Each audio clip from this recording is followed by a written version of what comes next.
Oke Sobat Migran, saya ingin jelasin ya, dan mudah-mudahan ini bisa di-share bahwa terkait barang-barang milik PMI yang dalam 1 minggu, 2 minggu ini begitu ramai ya, aspirasinya memenuhi ruang udara, media sosial ya, baik Instagram, kemudian TikTok ya, kemudian juga Facebook, dan bahkan WA saya ya dipenuhi oleh berita-berita yang terkait keluhan ya dari para pekerja migran Indonesia. Jujur saya merasa prihatin atas situasi itu. Yang setelah saya pelajari ternyata masalahnya kecil menurut saya dan mudah ya, tidak sulit, sesulit apa yang dirasakan oleh pekerja migran Indonesia. Nah, barang-barang yang dalam penahanan di pelabuhan ini ternyata ya hampir seragam dari PMI yang melaporkan ke BP2MI. Jawaban yang mereka temukan dari petugas di lapangan adalah karena alasannya adanya aturan yang sedang digodok ya, atau belum disahkan. Nah, aturan yang sedang digodok itu adalah aturan yang terkait apa yang diperjuangkan BP2MI tentang pentingnya ada kebijakan yang mengatur secara khusus barang-barang milik PMI yang dikirim atau yang dibawa ya, termasuk bagaimana mengatur relaksasi atau keringanan pajak atau biaya atas barang-barang itu. Ya, nggak ada lain. Ada revisi Permendag yang harus segera dikeluarkan revisinya. Ada PMK Peraturan Menteri Keuangan yang harus diterbitkan oleh Menteri Keuangan. Nah, pertanyaannya kenapa? Karena aturan itu kemudian barang-barang ditahan. Sangat-sangat tidak logis. Bahkan saya mengatakan tidak masuk akal kalau benar alasan itu, ya. Tidak masuk akal. Harusnya sederhananya agar tidak adanya korban ya, ini kan korban udah berjatuhan, agar tidak ada korban ya di pihak PMI, harusnya oke bahwa aturan yang dimaksud tadi sedang berproses itu adalah hal lain, tapi barang-barang milik PMI lalu lintas keluar masuk pengiriman tetap seperti biasa, gitu kan ya. Kan yang membedakan adalah jika peraturan baru sudah keluar, PMI dengan pengiriman barangnya akan mendapatkan keringanan biaya atau relaksasi pajak. Jika belum keluar, otomatis PMI belum mendapatkan keringanan itu. Jadi sangat tidak relevan, ya, tidak masuk akal menurut saya, dan tidak tepat jika karena alasan peraturan yang sedang dalam proses pembahasan itu, kemudian, ya sekali lagi kemudian, yang dikorbankan adalah pekerja migran Indonesia karena barang-barang mereka ditahan. Bagaimana saya tidak terenyuh ya, tidak sakit hati bahkan. Ada kiriman barang, makanan, yang pasti jika 1-2 bulan makanan itu rusak. Makanya saya berani mengatakan, omong kosong dengan kerusakan barang-barang makanan PMI ini, jika ada pihak yang berani mau mengganti kerusakan makanan itu, paling nggak ada. Semua pasti angkat tangan. Ya. Nah jika itu terjadi, ini dolim. Ini jahat menurut saya. Kedua, ada barang-barang kado, hadiah. Ya, seorang ibu yang bekerja di Taiwan, Hong Kong, di Timur Tengah misalnya, mengirimkan kado untuk hari ulang tahun anaknya. Seorang anak yang sedang bekerja di Taiwan, Hong Kong, Singapura, Malaysia, Jepang, Korea, Timur Tengah, mengirimkan barang, hadiah, kado, oleh-oleh untuk orang tuanya. Bayangkan, untuk ibu bapaknya. Ya, yang mungkin ingin barang ini diterima di hari spesial. Hari yang bisa disebut hari kebahagiaan. Ya. Dari calon penerima barang itu, apakah dia anak ataukah suami atau istri ataukah orang tua. Hari istimewa, tapi karena terjadi penahanan akhirnya hari istimewa itu lewat begitu saja. Bahkan ada seorang ibu yang menangis ya kepada saya hanya karena dia dianggap pembohong oleh anaknya. Ya, anaknya minta dikirimin hadiah ulang tahun, kemudian ibunya menjanjikan dia mengirim sesuatu ya, dan anaknya ketika di hari ulang tahun barang itu belum tiba ke tangannya karena barang-barang milik PMI ya sedang ditahan di pelabuhan-pelabuhan. Seorang anak kecewa menangis menelepon ibunya dan mengatakan ibunya pembohong. Bayangkan ya, apakah kita tidak prihatin dan sakit hati melihat situasi ini?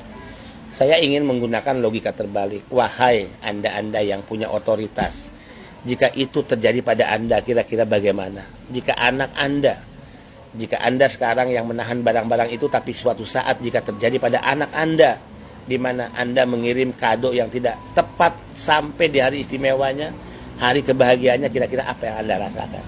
anak Anda hancur, dan Anda juga sebagai orang tua pasti hancur perasaannya.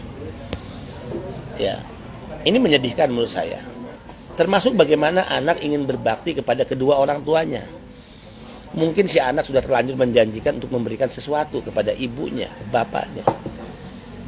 Dari jauh, dari hasil keringat, darah, air mata dia bekerja, ya, dia membeli sesuatu, dia janjikan untuk dikirim ke ibu bapaknya, mungkin juga agar barang itu diterima, kiriman itu di hari istimewa. Tapi ternyata kiriman sang anak tidak bisa diterima oleh ibu bapaknya. Bisa dibayangkan, menyedihkan. Ya. Pertanyaannya, sampai kapan situasi ini harus terus terjadi? Ya. Ini yang kita tidak inginkan. Negara ini adalah negara demokrasi. Jika kita paham secara sungguh-sungguh, yang berdaulat di negara demokrasi itu rakyat, bukan penguasa.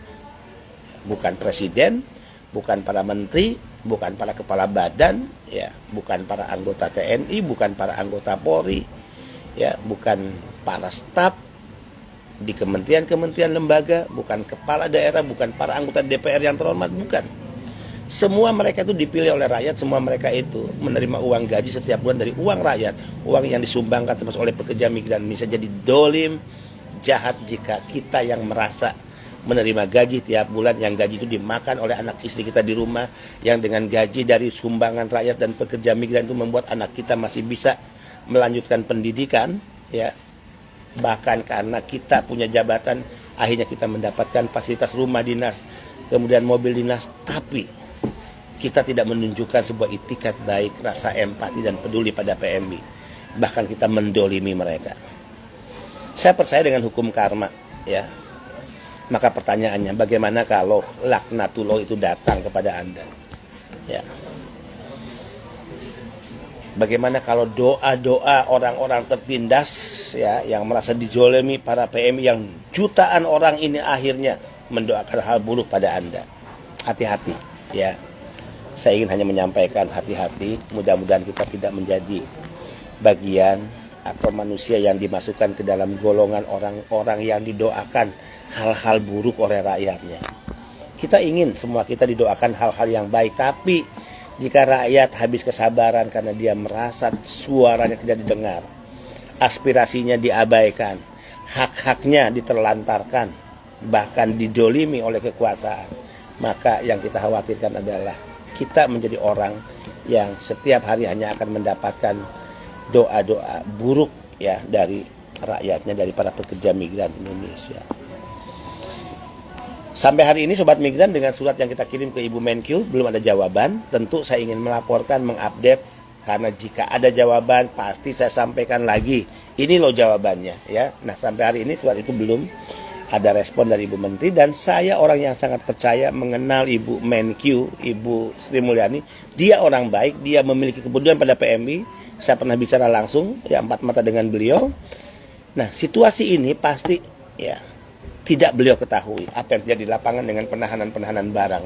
Sehingga, ayo speak up, teriakan, bunyikan, suarakan terus agar masalah ini sampai kepada Ibu Sri Mulyani dan juga sampai kepada Bapak Presiden Republik Indonesia. Saya masih percaya dengan Presiden, ya, kita juga. Saya percaya dengan Ibu Menteri, kita juga.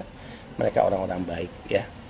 Insya Allah ini sampai kepada mereka, dan apa yang menjadi penderitaan PMI, ya,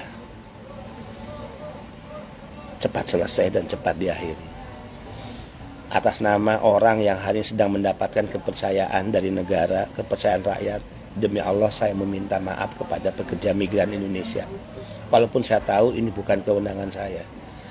Saya wajib minta maaf karena kewenangan yang terbatas yang saya tidak memilikinya untuk membebaskan PMI dari problem ini. Seandainya itu kewenangan saya jamin, saya garansi, ya, tidak ada hal yang seburuk ini yang dialami oleh pekerja migran, ya. Sehingga ayo, saya sudah mewakafkan diri saya bernazar, saya berikan hidup saya bersama-sama dengan para pekerja migran Indonesia. Perjuangan tidak cukup perjuangan saya sendiri, ya, kita, tapi ini adalah perjuangan kita semua, kita bersama, ya, yang harus bersama-sama kita berjuang tanpa pernah mengenal lelah.